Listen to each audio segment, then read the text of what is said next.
Okay, we're here with our student Luke to talk about rational and irrational numbers. Ready to go? Yeah. Okay, so let's first talk about rational numbers here. And let's get a definition. And I put some parts of the definition in a color here. A rational number, and notice how I put ratio there in this color, can be represented by a ratio. That's why we call it rational.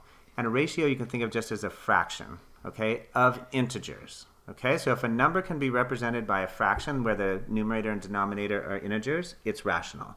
Okay? Okay. All right, so now let's look at an example. 1 over 2. Is that a rational number? Is it a fraction? Yeah. Is the numerator an integer? Yeah. Is the denominator an integer? Yes. Yep, so it's rational.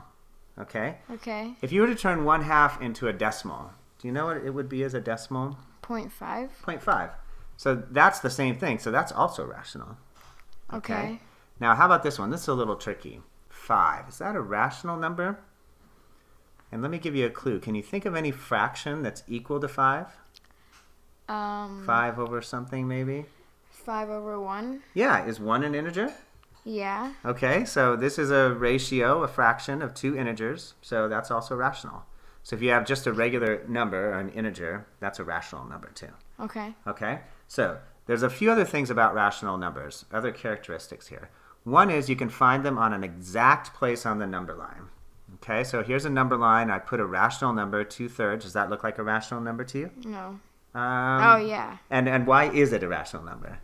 Because you can find it on the exact place on the number line. Yeah, that's true too, but what about 2/3 from our definition up here?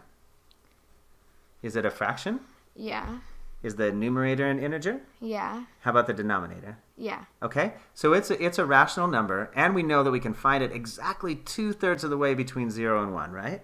Yeah. Okay, so that's one characteristic. Another characteristic is that it has a repeating decimal, and sometimes that decimal is 0.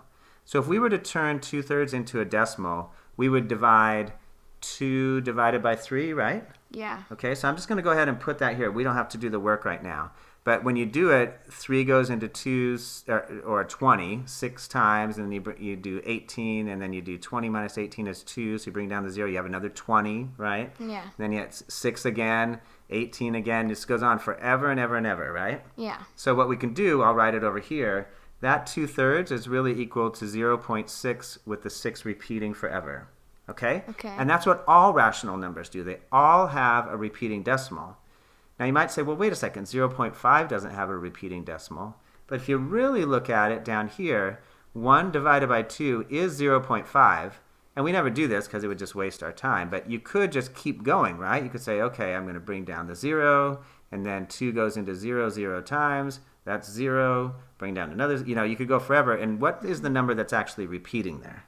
0. 0, okay? We don't write it, but there is a repeating number. And that's what this says here, sometimes 0. Okay? Okay. So that's rational numbers.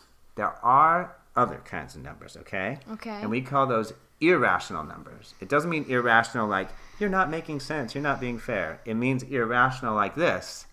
An irrational number means not rational. It means it cannot be represented by a ratio, a fraction of integers. Okay? And there's a few examples. For now, you should just kind of memorize them. Two of the things about them, you can't find them exactly on the number line. It's really weird. You'll see in a second in a subsequent topic when we talk about. And then the other thing is there's no repeating decimal. The decimal goes on forever, and there's no pattern to it. It doesn't repeat. So let's look at this example here.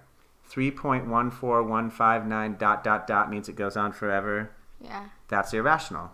Okay? Okay. And that number is actually, do you know what that number is? Pi? Yeah, that's pi. So pi is a very special number in nature. You find it in circles and all sorts of different things. But it's an irrational number. We know that it's about 3.14, but it's not exactly 3.14. So it's an irrational number too.